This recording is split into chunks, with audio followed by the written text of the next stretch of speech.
Bom dia para quem eu não dei bom dia ainda no pessoal. Pai, seja com o teu coração, né?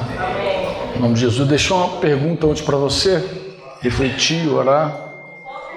Por que nós vivemos num tempo de tanto conteúdo, de tanto ensino para a família, e ao mesmo tempo nós vemos, assistimos tantas famílias se autodestruindo? Eu coloquei isso para vocês assim, porque eu estou aí, como eu falei, há mais de 30 anos nessa jornada e nunca assisti tanta derrota no meio da família. Nunca assisti tanto divórcio, tanta separação, litígios dos mais sérios possíveis e imagináveis. Vocês imaginam? Semana passada eu estava no Chile com Samuel e o pastor estava me narrando um conflito familiar onde uma irmã teria agredido o marido e agrediu, mesmo, pegou um pau, bateu nele, chegou a polícia mandou parar, ela seguiu batendo, foi presa. Uma irmã em Cristo. Perdeu a cabeça, perdeu tudo, desceu o sarrafo no marido lá. Diz Júnior Paulino, não sei se é verdade, Júnior Paulino tem uma história, que eu não sei se é com ele, se é com outra pessoa, que ele, em casa, aí virou piada. Você que riu porque o negócio é engraçado, né? Eles foram visitar uma família que a mulher bateu no marido até ele desmaiar. A mulher o cara desmaiou. Chamaram o pastor, não sei se foi Júnior que foi lá, a história que é confusa. Aquela história de Fonseca é confusa. E aí disse que chegou lá e o pastor falou assim: quem vai falar primeiro? Não, deixa que eu falo, pastor, deixa que eu falo. Ela começou a dizer: esse homem me irritou tanto, pastor, me irritou tanto que eu bati até ele desmaiar, pastor. Aí o marido falou assim: não, peraí, pastor, foi bem assim, não, eu também dei meu choquinho, ela também deu meu choquinho. Então até hoje a gente faz brincadeira, quando o cara tá na ação assim, também deu o choquinho dele também. Ele também deu o choquinho. Mas assim, a gente brinca, mas no fundo é muito trágico. É muito trágico. Como que as famílias com tanto conteúdo, tanto ensino, chega a esse ponto, né? E eu te fiz essa pergunta ontem. Não sei se você pensou, se você refletiu, né? É interessante também que Mateus, eu acordei também com uma canção. Acordei, na verdade, cantando uma canção curta, de uma frase só, do Flecheira. Talvez você não conheça essa canção do Flecheira. Talvez você não conheça. É uma canção pequenininha. O título é Eu Te Convido. Já ouviu essa canção, Eu Te Convido? Conhece? Está no Spotify da vida aí. Mas ele só grita assim: eu te convido a lutar. Eu te convido. Já viu isso aí? A lutar, eu te convido a lutar. E eu acordei com essa canção, acordei bem cedinho, escrevi meus textos, que eu escrevo um texto toda manhã para os grupos de WhatsApp que eu tenho, mais um pessoal do Telegram também. Enviei e depois segui refletindo e comecei então a refletir sobre o nosso tema, né? O que eu tenho claro hoje com vocês é que eu acredito também que, além do conteúdo, nenhum de nós ignora os ardis do inimigo. Eu acho que nós não somos mais aquela igreja ignorante de muitos anos, que as pessoas não sabiam nem o que fazer quando uma pessoa cai endemoniada. Porque houve esse tempo também no meio da igreja. Talvez os mais antigos que tenham memória disso. Houve um tempo que a igreja não sabia como lidar quando um demônio manifestava na pessoa. O negócio, já vi gente dizer que... O meu pastor me contou uma história de que uma mulher pegou um demônio e morreu endemoniada porque ninguém sabia tirar o demônio dela. O meu pastor dizia que naquela época a gente colocava a Bíblia na cabeça da pessoa e queria que o demônio saísse com a Bíblia. O simples fato de chegar com a Bíblia perto, o demônio tinha que sair. Então, a gente já é fruto, a gente já entende que a autoridade do nome de Jesus, o poder que é no nome de Jesus, como os demônios se sujeitam no nome de Jesus. Nós tivemos lutas intensas com demônios e tudo mais, mas mesmo assim, parece que a gente ignora, parece que a gente não faz conta de que o inimigo quer realmente, como a canção que eu citei ontem, ele quer de verdade fazer a obra dele. E ninguém também ignora aqui João 10:10, lembra? Que o ladrão veio fazer o quê, o ladrão? Ele veio roubar, matar e destruir. Jesus veio dar vida, mas o diabo tem o trabalho dele. Ele faz o trabalho dele, ele faz um trabalho muito bem feito pelo que a gente tem visto. Eu não sei se você duvida disso. Você duvida que o diabo ele tem uma missão e ele quer cumprir a missão dele? Você ignora isso? De repente você ignora. Você pensa, será que é isso mesmo? Será que não é exagero? Não. Será que não é um exagero? Mas não, o diabo, quem tem discernimento, quem tem mais discernimento, sabe que ele tem uma obra e ele quer matar, ele quer roubar, matar e destruir. Ele é ladrão desde o começo. Ele é assassino também. Ele mata, ele rouba a tua paz, rouba a tua alegria. Como a canção do Asaf diz, não se importando se é noite ou dia. Ele rouba a qualquer hora você, entendeu? Ele é um ladrão. Mas também, amados, existe uma posição nossa. Eu acho que é esse o drama da nossa história, né? Esse inimigo nosso, ele tem uma maneira de fazer, um jeito de atuar. O nosso inimigo tem. Ele tem um perfil. Eu queria até te dar uma dica. Queria te dar uma dica que está lá em Mateus 16, 23. Mateus 16 é a primeira vez que aparece a palavra igreja na Bíblia. A igreja é um mistério no Velho Testamento. No Novo Testamento ela se revela. E a primeira vez que Jesus usa a palavra igreja é em Mateus 16, quando ele argui os discípulos sobre ele, e os discípulos começam a falar, né, primeiro momento sobre o que as pessoas estavam dizendo, diz que é Jeremias, João Batista, Elias, um dos profetas, mas vocês, o que vocês têm a dizer sobre mim? E Pedro tem aquela revelação, tu és o Cristo, o Filho de Deus vivo, lembra disso? E depois dessa revelação, logo a seguir, Jesus começa a falar então de que ele iria sofrer, de que ele iria padecer, de que ele era importante, importava que ele morresse, e de repente Pedro tem um ataque, né, o mesmo cara que teve a revelação, de repente ele tem um ataque assim de piedade, de compaixão, de humanismo, e diz assim, não, isso de maneira alguma vai te acontecer. Ele queria desviar Jesus da cruz, literalmente, de forma alguma isso vai te acontecer. Então Jesus, no versículo 23, ele diz para Pedro assim, saia da minha frente, Satanás, arreda diabo, sai Satanás. E ele diz assim, sai de mim porque para mim você é uma pedra de tropeço, você está aqui para me atrapalhar, para me impedir, para atrapalhar meu caminho.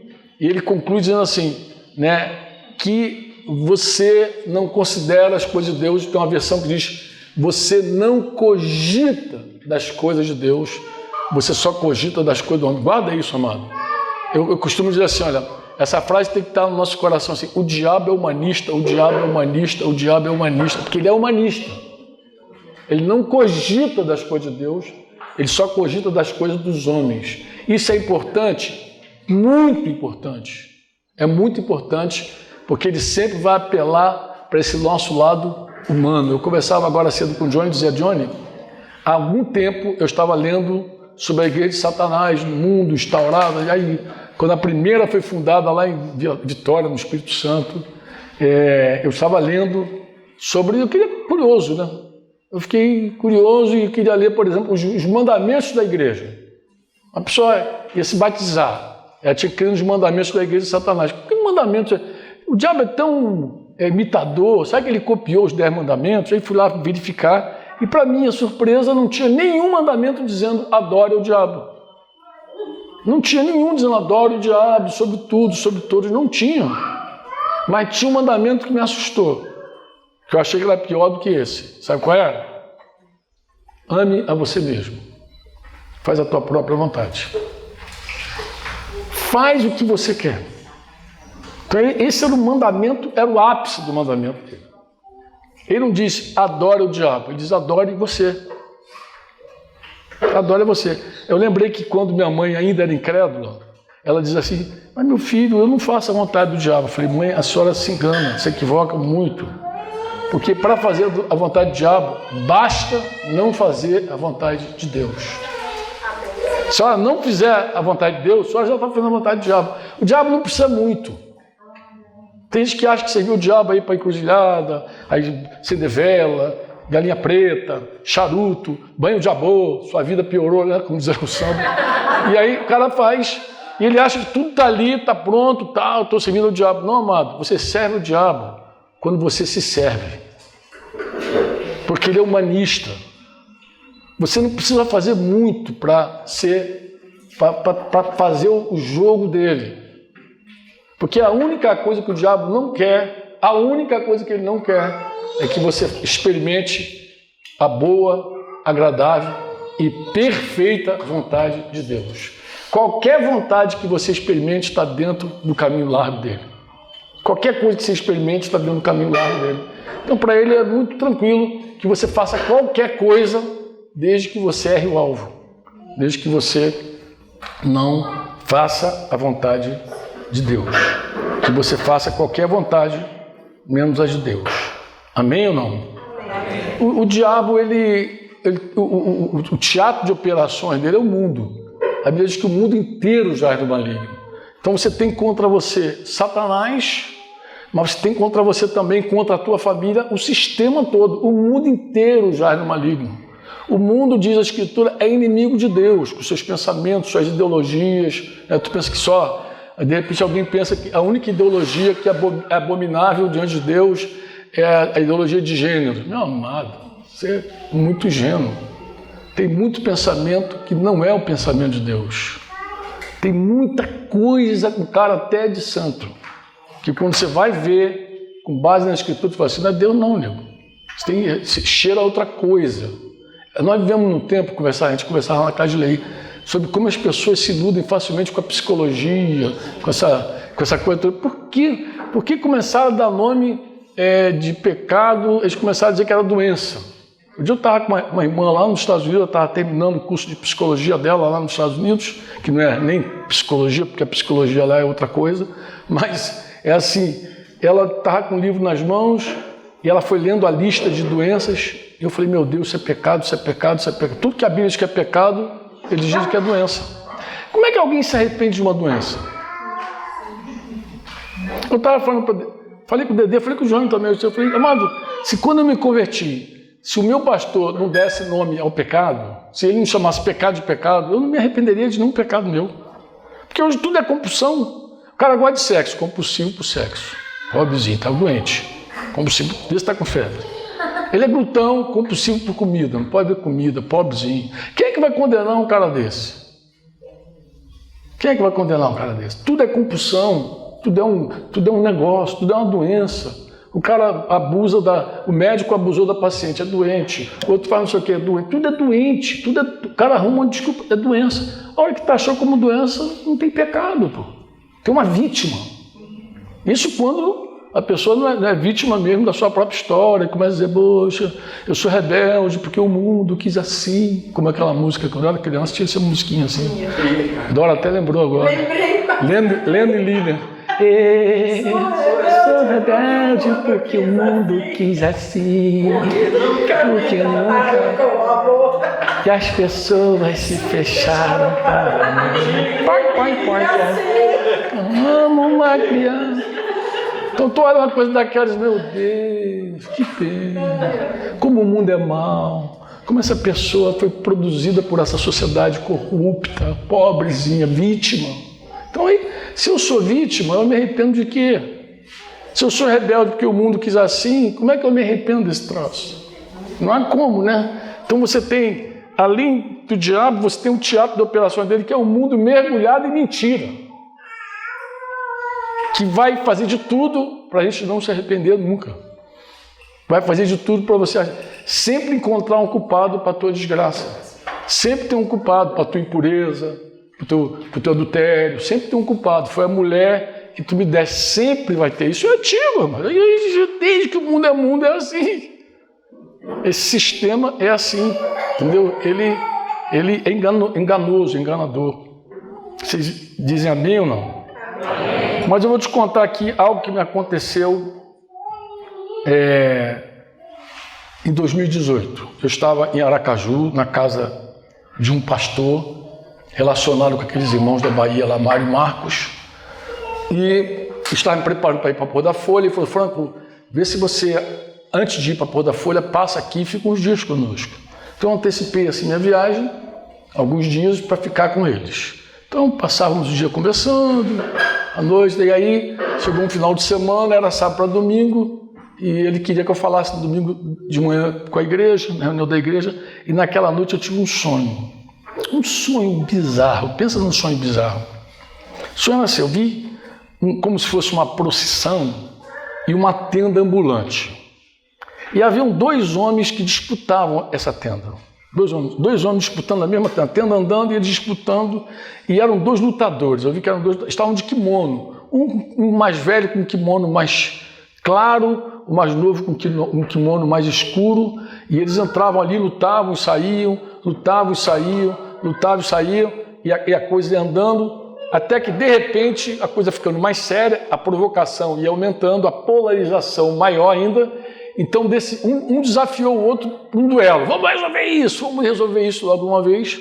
Então parou-se ali, o cortejo todo parou, abriram uma caixa assim, com várias armas, espadas, assim, de tudo que é tamanho, coisa e tal, e eles escolheram 2 punhais assim, pequenininho. E eu pensei, meu Deus, que desgraça, esse negócio vai dar ruim. Porque 2 lutadores com um punhalzinho desse tamanho, quanto tempo vai levar essa luta e quanto sangue vai ser derramado? Porque se fosse uma espada, já acabava logo uma arma, dava um tiro, acabou. Mas punhal para 2 lutadores, eu já entrava num drama ali, naquele sonho, eu falei, meu Deus, esse negócio não vai dar certo. E aí, esse negócio não vai dar certo, não deu outra, né? Pegaram o punhalzinho, começaram a lutar, era sangue para todo lado. Então, a hora que o kimono já estava, dos 2 era vermelho de sangue. Eu tinha no coração assim, pensei, o mais velho vai ganhar o mais novo. Mas quando vai ser isso? Mas olha, eles estavam tão arrasados, tão destruídos os 2, que o último golpe, eu me lembro, a cena foi em câmera lenta, parecia um filme. Câmera lenta. O mais novo partiu para dar um golpe fatal, o mais velho se defendeu e acertou o coração dele. Quando acertou, olha, para tu ver o detalhe da tragédia, quando acertou, o mais novo caindo, ele conseguiu cegar o mais velho, ainda passou o punhal dele no olho do mais velho e cravou na coxa e caiu morto. Então a cena, o cara está encostado no muro, esvaindo em sangue o mais velho, o outro aos pés dele, e eu pensei assim, acordei. Falei, que coisa horrível, nem assisto filmes de terror, nem gosto. Porque parecia um terror.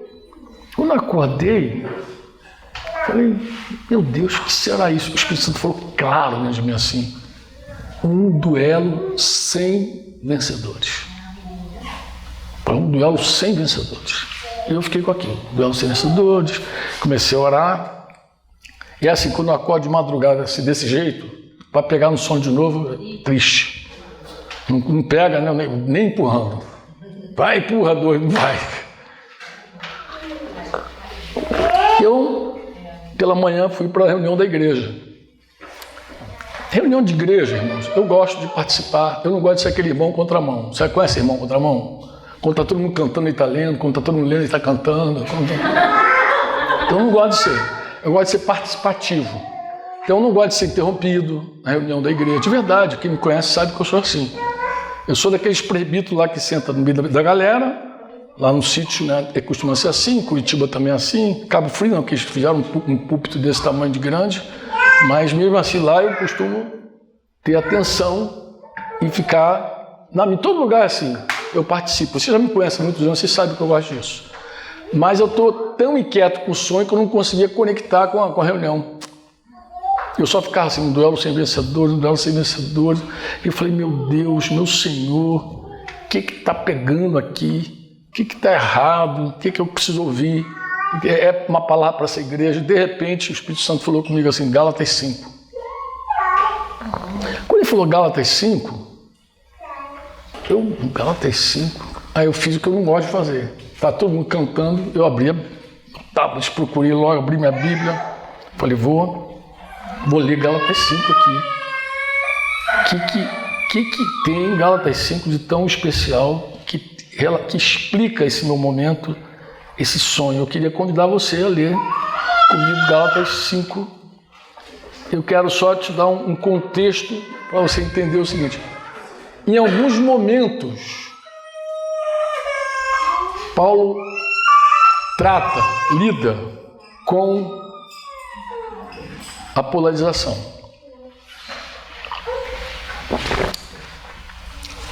Ele escreve Romanos 14 porque a igreja está polarizada. É uma igreja... Romanos é muito interessante, é uma igreja judeus e gentios. E aqui eles entram num drama por conta de comida sacrificada a ídolos. Porque o judeu não come.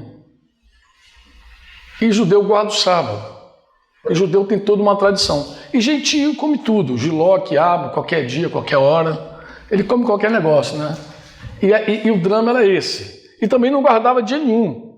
Porque além de não guardar mesmo por cultura, o gentio ainda tinha escravos. Você imagina, por exemplo, um cristão escravo. Porque o evangelho, ele não foi uma lei contra o regime de escravatura. Não sei se você sabe disso. Aqui você tem instrução para o senhor e para o escravo. Então o escravo convertido continuava sendo escravo. Se pudesse ser livre, lá 1 Coríntios 7, você se tornava livre. Do contrário, você era escravo e tinha que viver para agradar o teu senhor. Tem a instrução bonitinha lá. Agora imagina um senhor incrédulo, de um gentio, e o cara crente guardando o sábado. Imagina, o negócio não ia funcionar, né, cara? Não, vou guardar o sábado, meu senhor, porque agora eu sou crente. Não rolava isso. Então, muito provavelmente, os caras não guardavam mesmo, não guardavam por várias e outras razões. Eu citei uma delas aqui, mas a gente não guardava. Mas nessa polarização, Paulo procura ajustar isso, porque o gentio que comia se sentia com a fé mais forte, e a tendência de quem tem uma fé mais forte é desprezar o outro. Ah, fulano é fraco, fulano não come, fulano não bebe, é fraco. Despreza. E o que não faz, julga o que faz. É o que estava acontecendo. O judeu olhar para aquela igreja gentílica lá, a parte gentia da igreja, e julgava os caras. Os caras estão condenados, são condenados e tal, porque eles comem, eles não guardam dia. Então ficava aquele litígio. E Paulo entra ali para resolver essa polarização, esse litígio, essa tensão. E não é diferente aqui nos Gálatas. Aqui Paulo tem duas tensões também. Qual é? Ele tinha gente legalista que queria impor para a igreja um regime de novo judaizante. Legalista. O que é o legalista, Franco? O legalista é o cara que gosta de regra. O cara que aprova a regra e acredita que tudo funciona com a regra. Tem gente que é bom ter regra, peraí, irmão, mas tem gente que ama a regra, né? Eu não sei se vocês conhecem aquela piada. Não sei se dá tempo para contar a piada, não vou contar uma história. Você me suporta aí, não? Amém. Eu estava explicando lá para o sertanejo a dificuldade de evangelizar um carioca. Porque você tem que entender a cultura. Cultura é um negócio muito interessante, porque a mentalidade da pessoa, às vezes, é de um jeito por causa da cultura dela. A primeira vez que eu fui ao Chile, por exemplo, eu lembro que eu me assustei com uma frase que tem no escudo, no emblema deles lá, no brasão deles, que é assim: se não é pela razão, é pela força. Então eles têm uma ideia assim, de que se não é de um jeito, é pela força. Se a conversa não funcionar, meu irmão, força nele. Então é o escudo, é o brasão chileno. Que quando eu vi aquilo, eu entendi a minha dificuldade com aquele povo. Porque eles criam, de verdade, até outro dia eu estava conversando com os irmãos sobre isso, essa mentalidade chilena. Porque se o papo não resolver, meu irmão, vai resolver de outro jeito, mas vai resolver. E eu sempre lembrava eles de Zacarias dizendo, né, a palavra que ele deu para Zorobabel, dizendo que é nem por força, nem por violência, uma versão que diz nem por força, nem por poder. Eu gosto de poder, porque fala de qualquer poder, inclusive o poder do argumento. Talvez você não saiba, mas o argumento é uma violência. Quem argumenta mais costuma violar o que argumenta menos. Isso em todos os níveis, presbitério, sabe? Quem fala mais, violenta o outro. Porque às vezes um tem mais força de argumento. E a palavra diz que não é nem por força e por nenhum poder outro. Nenhum poder. Nem o poder da razão, do argumento, mas é pelo meu espírito. Então, a minha luta no Chile é sempre mostrar para os irmãos de que nenhuma força Deus quer. Nenhuma e nem outra. Deus quer pelo Espírito Santo. Tu vê? Mas você vê que isso influencia a mente. Era 4 de julho, eu estava nos Estados Unidos e tive um sonho de uma reunião assim, de 3 homens levantavam 3 placas, no meio de uma reunião grande. Um levantou a letra W, outra levantou a letra W e outra levantou a letra P. E eu falei, Senhor, WWP, o que é isso? E o Senhor falava comigo no sonho. Isso aí é uma equação que eles acreditam. Eu falei, que equação é essa que eles acreditam? Eles estão aqui, guerra, war, mais trabalho é igual paz. Eles estão dizendo que a paz dele é o resultado de trabalho e guerra. Foi muito interessante, assim que eu acordei, que eu estou escrevendo meu sonho ali, o irmão tocou, o irmão que mora lá, ele tocou para mim, a gente estava conversando, o que vai ser o dia, o que a gente vai fazer, aquelas coisas todas que você já sabe, e de repente eu falei com ele do meu sonho. Ele falou, Franco, eu estava ontem no culto aqui da igreja, do 4 de julho aqui dos americanos, e tu acredita que o pastor falou exatamente isso? O pastor falou que a nossa paz, ela é resultado do nosso trabalho e das nossas guerras. Eu falei, paz, resultado de trabalho e guerra, não é a paz de Deus. Porque a paz que a gente tem com Deus, a gente precisa ter em nós, que é paz com Deus. A Bíblia fala de paz com Deus, paz de Deus, a paz de Deus na nossa vida, vencendo os dramas e as ansiedades diárias, e paz com os homens. Então a paz que a gente tem com Deus feita em Jesus, essa paz com Deus tem que ser vista em nós, tem que reinar em nós, né? Vencendo toda a ansiedade do nosso cotidiano e nos levar a ter paz com as pessoas. A falta de paz com Deus não te permite ter paz de Deus, que por sua vez o conflito humano aumenta muito mais, né? Inclusive dentro de casa. Mas também você ter paz com Deus e não querer ter a paz de Deus também vai redundar em conflito em casa. Mas tudo isso para mostrar para você o que a cultura é capaz de fazer com a mente de uma pessoa, né? Eu estava falando agora, vai entrar a Gracinha, né? Eu estava falando para ele, tinha lá um lago sujo, muito sujo, não é um lago de Brasília não, um lago desse aí, sujo, mais sujo, e 3 caras assim olhando para o lago. Um era carioca, outro era paulista, outro era curitibano. Na ordem era curitibano, paulista, carioca. E mais atrás tinha 2 caras conversando, batendo papo, e falou assim, rapaz, eu duvido, eu te dou uma grana se tu convencer um daqueles caras ali a entrar naquele lago. Ele falou, quanto? O cara deu um valor lá, eu te dou aí uns 100 é pouco. Eu te dou 200, mas aumenta. Um 300, 300 por cada um, fechado. Que se você jogar alguém desses caras do lago, é teu dinheiro. Ele foi lá, chamou o primeiro curitibano, falou alguma coisa no ouvido do curitibano, o curitibano correu, puf, dentro do lago. Chegou no paulista, chamou, bateu um papo com o cara, de repente o cara, pum, dentro do lago. E o pufinho carioca conversou rapidamente, o cara, por dentro do lago. E aí, voltou e quis os 900 dele, que era um dinheirinho. E o cara ficou curioso, cara, o que você fez? Que mistério, o que você falou para aqueles caras aí? Mas você reparou que eu chamei assim no particular, que eu falei no particular assim, reparou? Então, o que eu falei? Eu cheguei por curitibano e falei para o curitibano assim, você sabia que é lei que agora é obrigado a tomar banho nesse lago? No curitibano, eu morei em Curitiba, eu sei que é bem isso. Cheguei paulista e falei, sabe qual é a última moda? Ele não, é tomar banho nesse lago. Paulista, carioca, sabia que é proibido tomar banho nesse lago? É a mente do carioca. Carioca, ele é licencioso. Ele não gosta de regra. O curitibano, ele é legalista. Ele ama regra. Um curitibano, se passar na rua, vê o teu carro estacionado, mas no sentido contrário da mão, ele te chama a polícia para te multar. Não é assim, Dedê? Desse jeito. Covid. Covid em Curitiba, protocolo total. Se alguém visse na tua casa um movimento qualquer, eles mesmos chamavam a polícia e denunciavam. Curitibano. Então Paulo está aqui nessa tensão.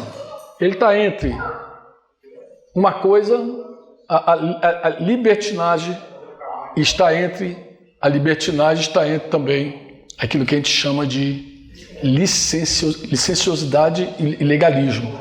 E Paulo vai dizer que só o amor resolve. Paulo diz, só o amor resolve. O amor é que resolve. O amor, e ele vai dizer isso aqui logo no iniciozinho, né? Eu não sei se você vai se tocar aqui. Ele vai falar para aqueles que tentam se justificar pela lei, né? Mas ele vai dizer assim, vou pegar aqui dos versículos do capítulo 5 que eu quero tocar e vou dar uma pausa para a gente, tá, irmãos? Ele diz assim, versículo 13, porque vocês, irmãos, foram chamados, 5:13, chamados à liberdade, mas não usem da liberdade para dar o quê? Ocasião à carne. Pelo contrário, sejam servos uns dos outros pelo amor. Ele vai mostrar que o que vence a licenciosidade é o amor. A minha fé diz, eu sou livre, eu posso fazer o que eu quiser. O meu amor diz, não devo. Quem nos freia é o amor. Quem nos liberta é a fé. Você diz assim, eu sou livre, eu posso beber. Mas se tu consultar teu amor, talvez teu amor diga para você, não beba, não é bom. Isso não edifica. Tudo me é lícito, mas tudo convém, nem tudo edifica, e não me deixarei me escravizar por nada. A fé de alguém, e aí começam os debates teológicos na internet, né? Porque essa liberdade que gera esse debate todo. Quando tu vê muita confusão na internet, falta amor. Em geral, essa luta é por causa da liberdade que a gente tem, que a gente quer. Mas ele diz para a gente ser servo um do outro pelo amor.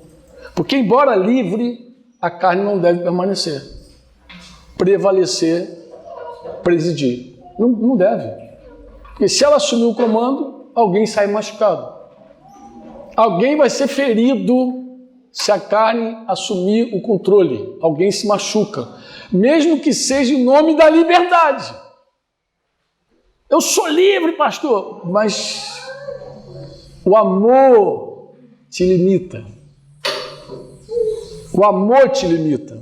E eu não vou discutir sobre tua liberdade. Porque tem gente que quer entrar na teologia para discutir se é livre ou se não é. Eu digo, amor, nem vou entrar nisso contigo. Porque se tu é livre, é a tua fé que te liberta. Eu quero falar contigo sobre o amor. O amor, porque a lei do amor é que te limita. Quando você quiser limitar alguém, não apela para a fé, amado, apela para o amor. E aqui Paulo está apelando para o amor. Outro momento a gente pode falar sobre esse tema melhor. E ele depois vai dizer o seguinte, porque toda a lei, agora ele vai falar dos legalistas, toda a lei se cumpre em um só preceito, a saber, qual é? Ame o seu próximo como a você mesmo. E o versículo 15, para pausa nossa agora, era o meu sonho integralmente. Mas se vocês ficam mordendo e devorando uns aos outros, tenham cuidado para que não sejam mutuamente destruídos.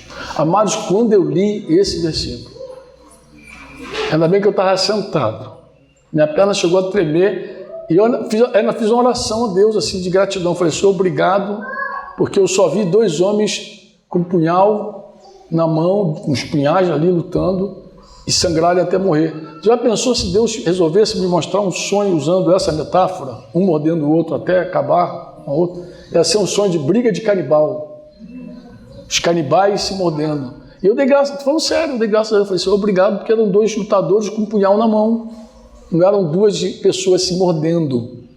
Mas eu te pergunto, aqui é a nossa pausa, será que não tem casais entre nós que a gente conhece e que às vezes a gente visita e fica com aquela sensação que a gente visitou Tom e Jerry, cão e gato, e a gente diz assim, meu Deus, se tu não fizer alguma coisa para esse casal, eles vão se destruir, eles se mordem e se devoram. Será que existe gente assim no meio da igreja, cujo matrimônio é levado na base da mordida e da dentada? O que você acha? Pausa para o cafezinho.